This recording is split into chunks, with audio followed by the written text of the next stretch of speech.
या इलाही तू मेरा माबूद है, या इलाही तू मेरा माशूक है, या इलाही तू मेरा गफ्फार है, या इलाही तू मेरा सत्तार है।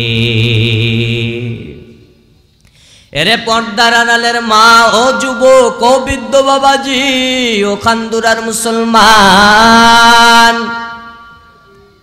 দুনিয়াতে আসছেন ও যুবক ও বৃদ্ধ বাবা, সারা জীবন টাকার জন্য আসেন না। আজকে যারা এখানের মধ্যে বসে আছেন আগামী কাল দে বাঁচবেন কোনো গ্যারান্টি নাই। অতএব আল্লাহ বলেন আমাকে ভয় করো বান্দারা, ওলি আল্লাহর ফয়েজ নাও, ওলি আল্লাহর বরকত নাও। আল্লাহ বলেন আলা ইন্না আউলিয়া আল্লাহি লা খাউফুন আলাইহিম ওয়া লা হুম ইয়াহজানুন।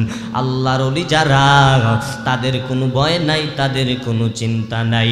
এই খান্দুরা দরবার নয় শুধু রে বাবা, সিলেটের জমিনটা হলো ওলিদের কারখানা। আমাদের জিন্দা শাহজালাল, শাহপরান যত আল্লাহর ওলি দেখেন না কেন, তাদের জীবনী যদি ঐতিহাসিক দেখেন শুধু কান্নার কান্না। ও আল্লাহর গোলাম, অতএব আল্লাহর ভয় অন্তরের মধ্যে ঢুকাও।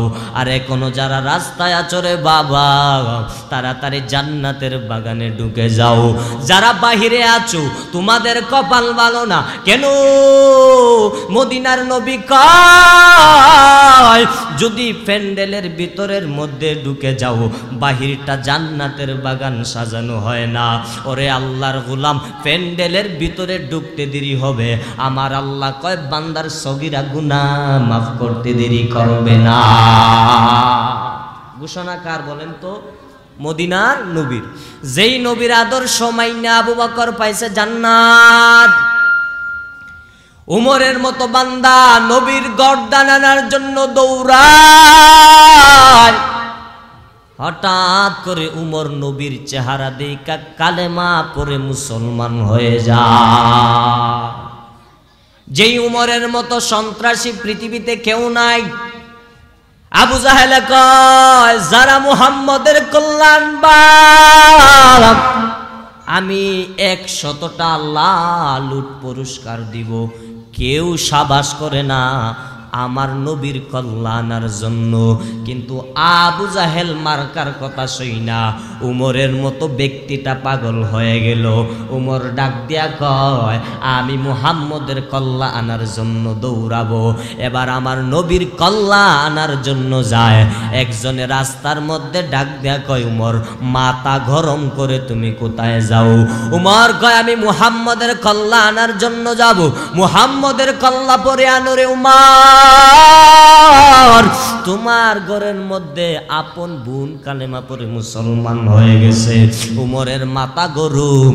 উমর মুহাম্মদের কল্যাণ আনবে দূরের কথা, এবার উমরের বোনের কাছে দৌড়াইয়া যায়। হঠাৎ করে ঘরের কাছে যাওয়ার পর শুনে গুন গুন সুরে উমরের বোনে কি জানি পড়তেছে। ও নাসিরনগর বিবাড়িয়া খান্দুরা এলাকার মুসলমান, সকালবেলা হইলে ছেলেটারে মক্তবে পাঠাও না, চিন্তা করো কোরআনের কত দাম। ও আল্লাহর বান্দা, একটা ছেলেকে মাদ্রাসায় ভর্তি করাও না, কোরআন পড়ার কারণে সম্মান কমে না, দাড়ি রাখার কারণে যুবকদের সম্মান কমে না, টুপি পরার কারণে সম্মান কমে না। অতএব আমি অনুরোধ করে বলবো রে বান্দা, দুনিয়াটা চিরস্থায়ী থাকার জায়গা না। আল্লাহর ভয় অন্তরে ঢুকাও।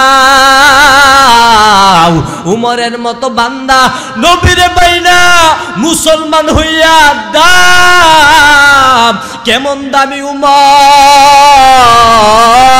উমরের মতো বান্দার এত দাম, যেই উমর রাস্তা দিয়া গেলে পর 40 দিন পর্যন্ত শয়তান যায় না, ভয় পায়।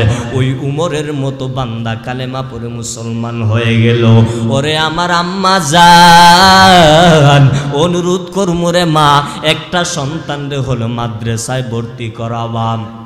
কারণ আমাদের কাছে মাঝে মাঝে কত মানুষ দোয়া চায়, হুজুর দোয়া করবেন, 5 বছর বিয়া করলাম আল্লাহ সন্তান দেয় না, 10 বছর বিয়া করলাম আল্লাহ সন্তান দেয় না, সন্তান দিয়া কি করবা, সন্তান তো বিপদ। বলে হুজুর সন্তানটাকে কোরআনের হাফেজ বানাবো, আলেম বানাবো। ও মা, ও ভাই, ও যুবক ভাই, ওই বাবার মতো ভালো মা বাবার কেউ নাই। যেই মা বাবার সন্তান কোরআনের হাফেজ, ওই মা বাবার মতো ভালো মা বাবার দুনিয়াতে কেউ নাই রে মা। যেই মা বাবার সন্তান কোরআনের আলেম। ওরে মা, ও যুবক, ও বৃদ্ধ বাবাজি, দুনিয়াটা চিরস্থায়ী থাকার জায়গা না। অনুরোধ করমুরে মা, আল্লাহ যদি সন্তান দেয় মাদ্রাসায় ভর্তি করাবা। ও যুবক, জাহান্নামের ভয় অন্তরে ঢুকাও। নিজের সন্তান যদি জানাজার ইমাম, এর চেয়ে ভালো কপালওয়ালা আর কে আছে যেই সন্তান নিজের জানাজার ইমামতি করতে পারে? ওরে আল্লাহর গোলাম, সন্তান যদি জানাজার ইমাম হয়, এর চেয়ে আর দামি কোনো কিছুই হতে পারে না। কবরের ভয় অন্তরে ঢুকাও।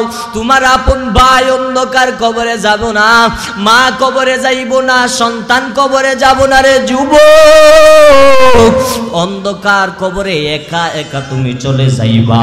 অতএব অন্ধকার কবরের ভয় অন্তরের মধ্যে ঢুকাও। যেই কবরে সাথী বান্ধবী কেউ হবে না, একা একা কবরের মধ্যে ঢুকে যাইবা। এর চেয়ে আরো কঠিন হলো হাসরের ময়দান। 9,30,00,000 মাইল উপরে সূর্য, এরপরে সূর্যের তাপ সহ্য করতে পারি না। কিয়ামতের মাঠে সূর্যটা মাথার আদাত নিচে চলে আসবে। আল্লাহ বলবেন, ওয়ামতাজুল ইয়াউমা আইয়ুহাল মুজরিমুন, এরে নেককারের দল, গুনাহগারদের থেকে তোরা আলাদা হয়ে যাও। মার কাছে সন্তান দৌড়াবে, মা বলবে দুনিয়াতে আমার বিবাহ হয় না। বাবার কাছে দৌড়াবে, বাবা বলবে আমার দুনিয়াতে বিবাহ করি না। অনুরোধ করমুরে বান্দা, আজকে টুপি আর জুব্বা পরার কারণে সম্মান কমে না। এই খানদুরা দরবারে আমি গুনাহগার ফয়সাল আহমেদ আশিকির কারণ হলো একটাই, আপনাদের দোয়া নেওয়ার জন্য, নেক নজর যাওয়ার জন্য। এই অল্প বয়সে আল্লাহ সারা বাংলাদেশে ঘুরাচ্ছে, বেশি হোক কম হোক, সারা বাংলাদেশে দৌড়াই। মাঝে মাঝে চিন্তা করি, আল্লাহ এই অল্প বয়সে তো সম্মানের মালিক কেন বানাইলা? ফাইনাল জবাব হলো মা বাবার দোয়া আর আল্লাহর ওলিদের নেক নজর। আর আল্লাহর নেক নজর নিবা, মা বাবার দোয়া নিবা। ও সন্তান, কত মানুষ জিরো থেকে হিরো হয়ে গেল মা বাবার দোয়ায়। তুমিও মা বাবার দোয়া নাও। মা বাবার দোয়া নিতে দেরি হইবা, জিরো থেকে হিরো হতে সময় লাগবে না রে বাবা। কোরআনওয়ালাদেরকে সম্মান করবা, মা বাবাকে সম্মান করবা, বড়দেরকে সম্মান করবা। আজকে এত বড় হওয়ার অপেক্ষামান কি? খানদুরা দরবারের আল্লাহওয়ালাদের এত সম্মান কেন, এত মর্যাদা কেন? একমাত্র হলো ওলি আল্লাহর সহবত, মা বাবার খেদমত, বড়দের সম্মান করার কারণে। আজকে যদি বড়দেরকে পাই, পা জুতা দুটা আগায়া দেই। অতএব আমি গুনাহগারের নামটা আজকে যদি ইউটিউবের মধ্যে চার্জ দেন, ফয়সাল আহমেদ আশিকি বয়ান কম আসবে না। মাঝে মাঝে চিন্তা করি, মাঝে মাঝে কল দেয়, হুজুর আপনার বয়ান ইউটিউবে দেখলাম, ফয়সাল আহমেদ আশিকি আপনার বয়ান ফেসবুকে দেখলাম, কেন বাবা? কান্নার আওয়াজ বলে, হুজুর দোয়া করবেন আল্লাহ যেন আপনার মতো কোরআনের হাফেজ বানাইতে বানিয়ে